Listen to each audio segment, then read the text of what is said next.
நிதி ஆயோக் கூட்டத்துல பங்கெடுப்பதற்காக முதல்வர் விஜய் டெல்லி புறப்பட்டிருக்காரு. 3 நாள் அரசுமுறை பயணமாக அது இருக்க போகுது. பிரதமர், குடியரசுத் தலைவர், துணை குடியரசுத் தலைவர் மற்றும் பல அமைச்சர்கள சந்திக்க போறதாக செய்திகள் வந்திருக்கு. ஸ்டாலின் நிதி ஆயோக் கூட்டத்துல பங்கெடுத்தார் அப்படின்னா, அது அடிபணிந்து விட்டார்.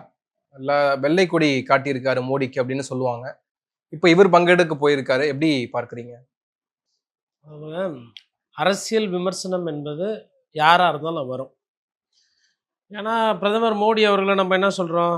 அவர் தமிழ்நாட்டுக்கு எதுவும் செய்ய மாட்டாரு. அவருனால தமிழ்நாட்டுக்கும், தமிழக மக்களுக்கும் பெரிய திட்டங்கள் வராது, நிதி வராது அப்படின்ற ஒரு பிரச்சாரம் தமிழ்நாட்டுல இருக்கு. யார் ஆட்சியில இருந்தாலும் அந்த அந்த பேசுபொருள் என்பது இங்க இருக்கு. அப்படி இருக்கும்போது, இப்ப நித்தி ஆயோக்ல கலந்துக்கிறதோட நோக்கம் என்னன்னா, மத்திய அரசுகிட்ட இணக்கமா பேசி பழகி, "ஐயா கொஞ்சம் பார்த்து பணம் கொஞ்சம் குடுங்க, குடுத்து விடுங்க" அப்படின்ற மாரி அந்த விஷயம்.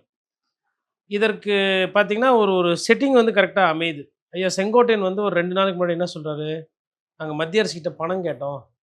போர்க்கால அடிப்படையில பருவகால சீசன் வருது, மழைக்காலம் வருது. அதுக்கு ஒரு சில வேலையெல்லாம் பண்ணணும்னு கேட்டப்போ, பணம் குடுத்துருக்காங்க. 1000 கோடி குடுத்துருக்காங்கன்னாங்க. 1000 கோடி குடுத்துருக்காங்க அப்படின்ற ரேஞ்சில ஒரு ஒரு இது இருந்தது.